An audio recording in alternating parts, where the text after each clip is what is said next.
So if I went out of my way to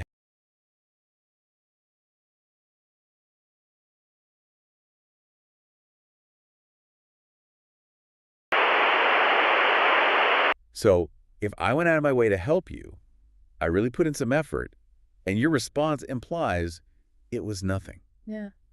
What am I really saying?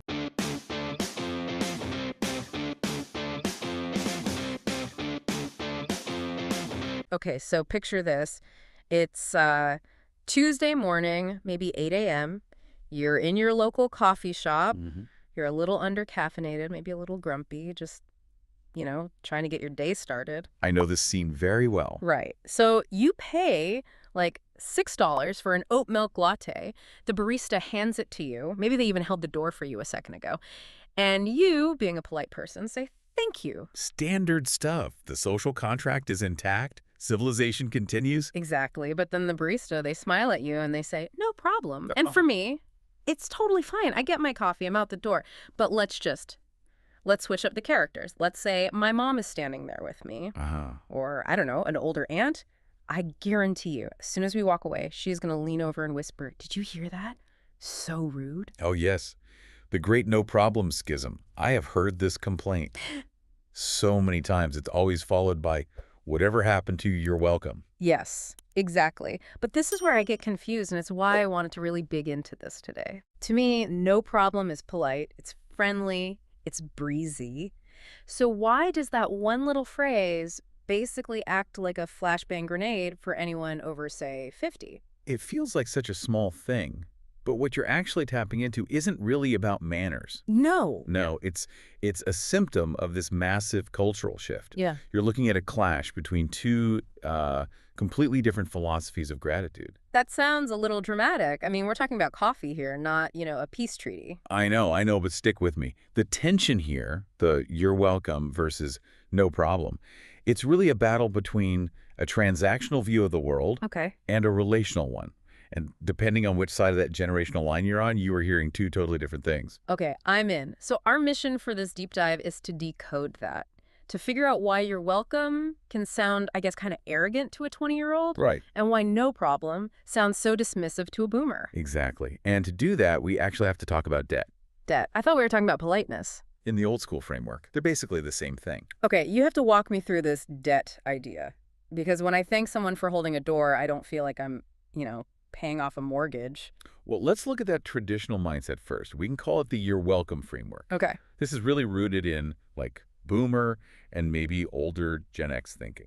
So in this framework, gratitude is a transaction. A transaction. I do a service for you. That service cost me some amount of effort. You say thank you to acknowledge that you owe me for that effort. So I'm kind of balancing the ledger. Like, I see you did a thing, I acknowledge the thing. Precisely. And when I say you're welcome, what I'm doing is formally accepting your payment of gratitude. Whoa. I am closing the loop. It's a very neat, very balanced exchange. I gave, you thanked, I accepted. Done. That sounds incredibly formal, but I guess it's clear. There's no ambiguity. It's very clear. But now let's flip it. Let's look at the modern framework. Millennials, Gen Z. Their whole philosophy isn't about acknowledging the effort. It's about minimizing the burden. Minimizing the burden.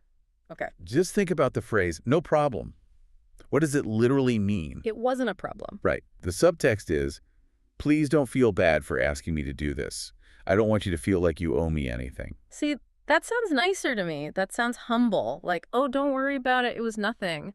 Why would anyone possibly think that's rude? Okay, but put yourself back in the shoes of someone who believes in that ledger system. Right. The transaction. So if I went out of my way to help you, I really put in some effort, and your response implies it was nothing. Yeah. What am I really saying? I guess you're saying it was easy for you. Or worse, you're kind of implying that the person thanking you wasn't important enough to be a problem. To an older ear, no problem can sound really dismissive. It's like a verbal shrug. It's saying, I didn't even notice I was helping you. Wow. Okay. So the boomer wants the receipt for their effort. Yes. And the millennial wants to tear up the receipt to make things less awkward. You've got it. And this is where it gets really interesting. Because to a younger person, you're welcome doesn't just sound formal. What does it sound like? It can sound a little bit smug. Smug. Come on, you're welcome is like the textbook answer. Is it? Or is it maybe a subtle power move? A power move. Just think about the tone for a second. You are welcome. It kind of highlights the power dynamic, right? Right. It says, yes, I did you a favor. You are correct to thank me. I hereby accept your gratitude. It's like, kiss the ring. A little bit. It establishes a hierarchy. I am the giver. You are the receiver. And younger generations who tend to value, equality and more casual communication, they find that uncomfortable. They want to say, hey, we're on the same level. No problem. Let's test this. I want to feel it. Let's do a quick role play. Okay, let's do it. Pass me the salt. We're at a diner. Super small favor. Got it. Here you go. Here's the salt. Thank you. You're welcome. Ooh, okay. How'd that feel? I mean, it was polite, but if I'm being honest, it felt a little heavy. Heavy. For just passing the salt, it felt like we just signed a contract or something. It put this, very firm period at the end of our interaction. Okay, now let's try it the other way. You pass me the salt. Here you go. Thanks. No problem. See, to me, that just feels lighter. It's breezy. It's like, hey, we're good.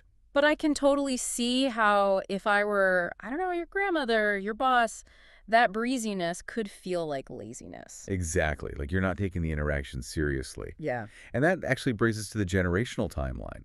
Because this shift didn't just happen overnight. Right. It wasn't like there was a national meeting where everyone voted. No, it's definitely a gradient. And we have to talk about the swing state of politeness. I love that. Who's the swing state? Gen X. Yeah. Born roughly 65 to 80. They're the linguistic chameleons here. Is that because they were raised by the you're welcome people, but they work with the no problem people? That's it exactly. I mean, think about their experience. They were latchkey kids. They saw the start of the tech boom. The whole workplace started to get more casual. So they learned to code switch. They're masters of it. In a board meeting, it's a crisp, you're welcome. But, at a friend's barbecue, it's no problem or sure thing. They're fluent in both. Okay, then you get to the millennials, born 81 to 96. And this is where the shift really takes hold. It really does. And some psychologists point to an interesting cause here. What's that? The rise of sort of social anxiety and the service economy. Millennials were maybe the first generation to be super aware of imposing on other people. So no problem is kind of a defense mechanism. In a way, yeah. It's a form of reassurance. It's saying, I'm not burdened by you, so please don't feel burdened by asking me. Trying to smooth everything over. I have to ask about the one I use constantly, which I guess makes me a total stereotype. Let me guess. No worries. No worries. All the time. Even when there are, in fact, very significant worries. I could be drowning in deadlines. Someone asks for a favor, and my fingers just type, no worries. You and every other millennial. But did you know that's actually an import? What? No way. I thought we invented it to be anxious and accommodating. Nope, it's Australian. It migrated over to the US and the UK, and it just fit perfectly with that millennial urge to, preemptively soothe everyone's anxiety. Right, you see it in emails all the time. No worries if you can't make it. Yes, it's giving the other person an out before they even have to ask for one. Which is the total opposite of you're welcome, which kind of holds you accountable. Exactly. And then we get to Gen Z. The newest players in the game. The of course generation. Yes, of course. I hear that one constantly now. It's so fascinating, right? Of course takes no problem and just turns it up to 11. How so? It implies, obviously I would help you. The fact that you're even thanking me is almost unnecessary. It feels very collaborative. Like, we're on the same team. Of course I'd do that. That's a great way to describe it. For Gen Z, authenticity is everything. Formality can feel fake. So a stiff you're welcome sounds like a corporate robot. Totally. Whereas, of course, feels human. It feels real. Okay, but before we think this is just, American English going off the rails, isn't no problem actually closer to how a lot of other languages handle this? That's a hugely important point. We have this idea that you're welcome is the global gold standard, but it's really not. Right. Like in Spanish class, we learned de nada. Which literally means... Has nothing. And in French, it's de rien. Also of nothing. Exactly. So in a lot of major languages, the polite standard response is basically to say, it was nothing. Which aligns perfectly with no problem. It really does. Yeah. So if you have someone speaking English as a second language, no problem, might just feel like the most natural translation from their own language. That's such a good point. We might judge someone for sounding casual when really they're just aligning with a global standard of humility. Okay, so we've got the philosophy, we've got the generational timeline. But we can't ignore the geography. The politeness spectrum, Yeah. where you are in the U.S., completely changes the rules. It totally does. So if we look at a hierarchy, at the very top, most formal, you've got "you're welcome." But right under that is a phrase that has taken over corporate America. Let me guess. My pleasure. The Chick-fil-A effect. It's real. It really is. My pleasure is what we'd call service formal. It's huge in the South, all about hospitality. It's warm, but it's definitely not casual. It always throws me. I'll say, thanks for the extra sauce, and they'll say, my pleasure. And I'm like, wow, you really, really enjoy your job in condiment distribution. But down South, that's just excellent manners. Now contrast that with the Northeast. New York, Boston, the land of efficiency. Exactly. In the Northeast, a perfectly polite response is often just, yep, right, which to a Southerner could sound incredibly rude. Oh, for sure. But is it rude? In a place like Manhattan, brevity is a form of politeness. I'm not wasting your time. Yup. Just means, got it, acknowledged, we're good, keep it moving. That is a very generous reading of, but I'll take it. Okay, then you go to the Midwest. You bet. Or you betcha. It's all about warmth there. The actual words matter less than the friendly tone. For sure. And then you hit the West Coast, the kingdom of no worries and totally. Where saying you're welcome feels like you're wearing a full tuxedo to go surfing. Exactly. So you really have to read the room. If you go into a boardroom in Atlanta and say, yep, it might not land well. If you go to your grandmother's in Minnesota and say, my pleasure, she might look at you funny. Okay, but this brings up a really important point. What happens when the stakes are higher than just, buying coffee? What about at work? This is the danger zone. This is the workplace trap. Because at Starbucks, who cares? But if you use the wrong dialect with your boss, that could actually matter. It absolutely can. We have seen this cause real, actual friction in offices with multiple generations. Okay, let's play this out because I think people need to hear how this goes wrong. So you're, say, a Gen Z employee. You just worked all night on a big report for your boomer boss. Okay, I'm exhausted, but I'm proud. I want my boss to be impressed. Right. And I'm your boss. I send you an email that says, thanks for getting this done ahead of schedule. Great work. And I immediately reply, no problem. And I hit send. And right there, you might have just lost a couple of points with me. But why? I'm being a good soldier. I'm saying it wasn't a burden. I'm low maintenance. I'm chill. But remember my boomer decoder ring, I read no problem. And my brain might go, well, why would it be a problem? I pay you to do your job. You're not doing me a favor. You're fulfilling your employment contract. Ouch. So I sound casual and he hears. Cavalier? He hears that you don't take the hierarchy or the work quite as seriously as he does. In a formal setting, casual can read as unprofessional to an older generation. Ugh. So what do? Do I really have to type out, you're welcome, in an email? It feels so stiff, like you are welcome, sir. You could, but there is a better way. There's a cheat code, a phrase that is the Switzerland of polite email responses. Okay, I'm listening. I'm ready to update my text shortcuts. Happy to help. Happy to help. Think about it. It works for the boomer because it acknowledges the service I helped. It closes that loop. Okay. But it also works for the younger ear because it's enthusiastic, it's emotional, I'm happy. It perfectly bridges that gap. That's actually really good. It's professional, but it's not robotic. And if you're dealing with a client, my pleasure is also a safe bet. The Chick-fil-A strategy again. You know it. But use that one carefully. My pleasure implies you're in a service role. If you say that to a colleague who's your equal. Yeah, that's weird. If I ask the guy next to me for a stapler and he says, my pleasure, I'm going to think he's being sarcastic. Right. So the general rule is just match the formality of the person you're talking to.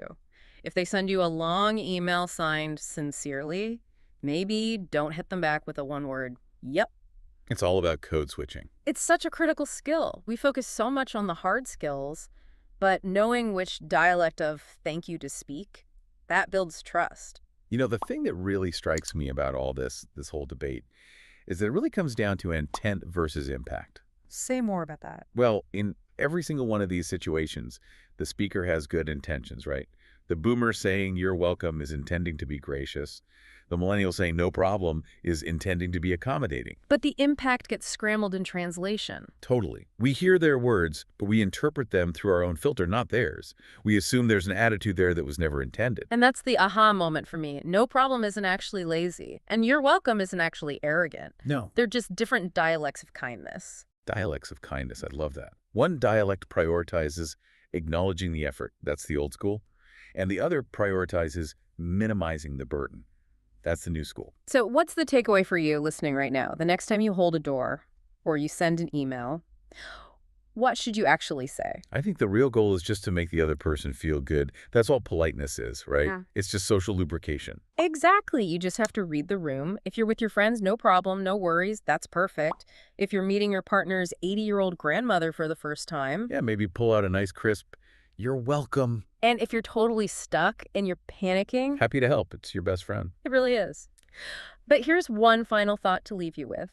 We've spent all this time talking about the response to thank you, but it makes me wonder, is thank you itself changing? That's interesting. You know, are we thanking people differently now to match this shift? I feel like I hear I appreciate you so much more than I used to. I appreciate you.